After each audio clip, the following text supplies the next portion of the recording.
بلاین باکس نومی میوه‌ای که توی ویدیو قبل تونستم بگیرمش. یه سورپرایز که میخوام آخر ویدیو بهتون نشون بدم. اینجا رنگای مختلف داره که من امیدوارم که این رنگ و این رنگش در نیاد و خیلی دوست دارم که سیکرتش در بیاد یا اینی که آبیه. تا آنباکسینگش رو انجام میدم شما هم لایک و سابسکرایب یادتون نره. ببینیم که کدوم رنگش واسمون در میاد.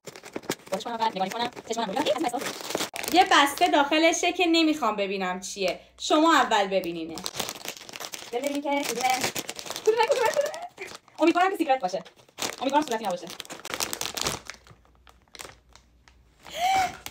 این اون رنگی نبود که من میخواستم. این رنگه. یک سمت چشمش بنفشه و یک سمت دیگهش مشکیه. کیوته. من به این از 1 تا 10 9 میدم. پرایزی که واسهتون دارم اینه. مینی میستری باکسه که من خریدمش ولی نمیدونم اسمش چیه. اگه میدونین توی کامنت ها بهم بگین که اسمش چیه. چند مدل داره که من امیدوارم اینی که سفیده در بیاد.